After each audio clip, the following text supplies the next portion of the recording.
Hey guys, welcome back to the channel. So you know how people love to assume that couples without kids are just swimming in free time? Yeah, my girlfriend Sarah and I hear that all the time, especially from my cousin, let's call her Brenda. Brenda is basically the poster child for entitlement, a full-on Karen with 4 kids under 12. I mean, sure, bless her heart, but she genuinely believes that if you don't have kids, your life is just one endless, lazy Sunday morning. For weeks before all this, she kept making these jokes, talking about how she and her new boyfriend Chad booked this fancy week-long Caribbean cruise and how we should totally take the kids. She'd always finish it with that fake, high-pitched laugh, like, "You two are so relaxed, it'll be like a vacation for you." We'd just laugh it off, pour another glass of wine, and ignore it, because honestly, who just dumps 4 kids on someone for a cruise without even asking? It was ridiculous.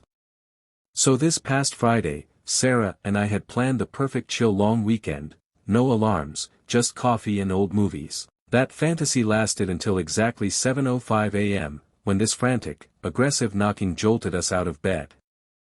I looked through the peephole and my stomach dropped. It was her 4 kids standing on our porch, huddled together, shivering. No jackets, no bags, just the clothes on their backs. And of course, Brenda was nowhere to be seen. We rushed them inside, wrapped them in blankets, and put the kettle on. I asked the oldest, Ethan, where his mom was, and he just looked at me, exhausted, and said, "Mom said you agreed. She said you'd watch us while she went on her cruise." We took the 6 a.m. bus. I just stood there holding my mug, completely stunned. The audacity was unreal. I grabbed my phone. Brenda went straight to voicemail, Chad too. They had literally ghosted their own kids.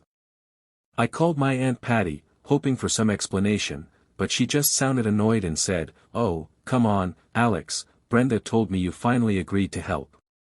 It's about time you pitch in, you have all that free time." That's when it hit me, this wasn't a misunderstanding. This was planned. She had deliberately sent 4 kids on a bus at dawn with nothing.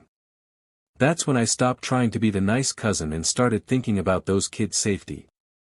I was about to call child services myself, but before I could, my phone rang around 10:30, a private number. It was the police asking if I had 4 minors at my house. Turns out the real hero was the bus driver. He saw 4 kids alone at 6 a.m. with no luggage, got a bad feeling, and reported it. Thank God he did. Within minutes, 2 patrol cars and a child protection officer showed up. They were calm, professional, and took everything seriously.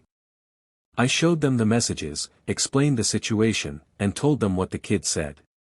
Not even an hour later, one of the officers got a call and said, "We found her, she's on the cruise ship, still docked at Port Liberty.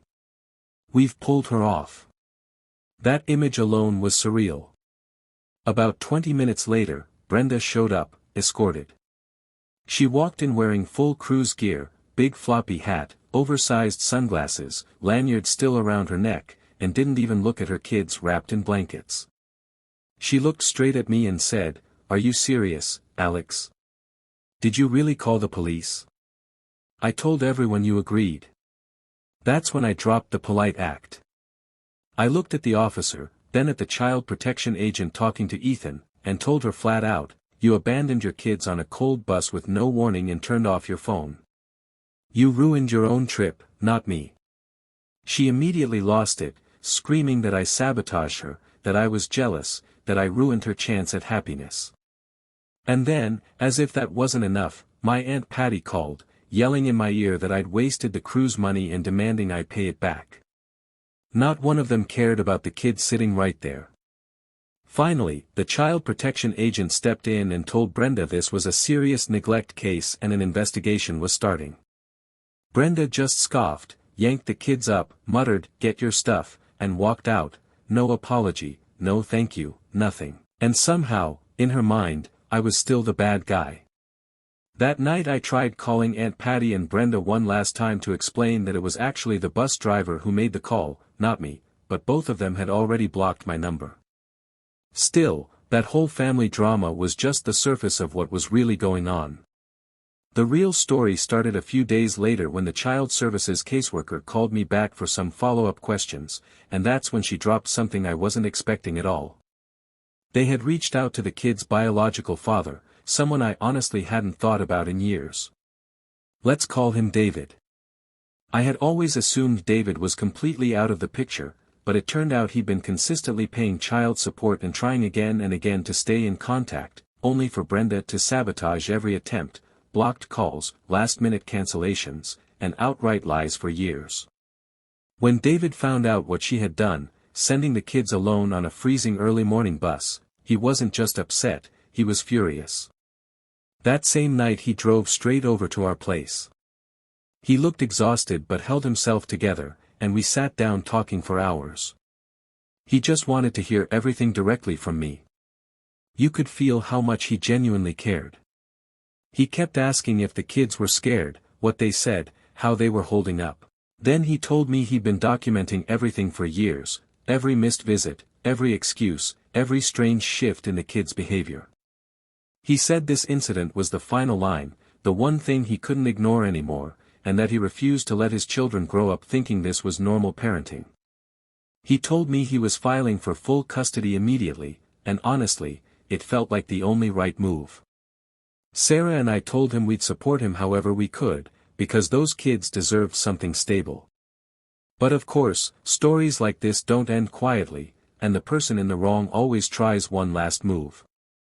The very next morning we walked outside and saw our SUV sitting in the driveway with all 4 tires completely slashed, clean cuts, nothing else touched.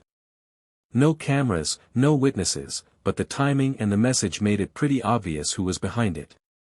We filed a police report, but it still felt like a hollow kind of justice. It was clear they were trying to punish us for choosing the kids over their ridiculous vacation plans. And it didn't stop there. Last Tuesday around 7:30 in the evening, there was another knock at the door. Sarah opened it and just froze. It was Ethan again, standing there alone in the dark, this time with a small backpack.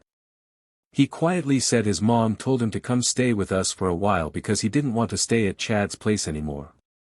When we asked more, he admitted she basically told him to leave if he didn't like it there. We brought him inside right away, got him food, and called the police again. Because of everything that had already happened, they treated it as urgent. Within an hour they were at Brenda's house, and we later found out the other kids were taken out of the home and Brenda was brought in for questioning. At that point there was an active investigation into neglect and abandonment, and doing it twice in the same week definitely didn't help her case.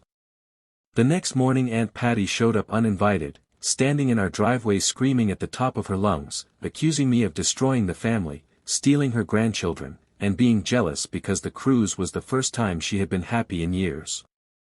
We didn't even argue, we just shut the door and reported her for trespassing. But the real sense of closure came later that day when I got a call from David's lawyer. He had officially filed for full custody and needed my statement along with a character reference. I agreed without thinking twice.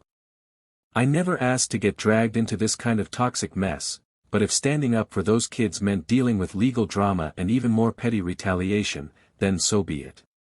At this point we're stepping back and letting the legal system and David take over, but one thing this whole situation taught me is that doing the right thing isn't always easy, and sometimes it comes with consequences you didn't sign up for. Still, when I stood on my porch that night and saw those kids safe inside, I knew I wouldn't change a thing. Brenda wanted a vacation, but what she ended up losing was far bigger than that. So what do you think? Was Alex right to stand his ground even with his own family turning on him? And where do you draw the line between family drama and something that needs police involvement? Let me know what you do, and what your final words to Brenda would have been, and don't forget to like and subscribe for more stories where entitlement finally gets what's coming to it.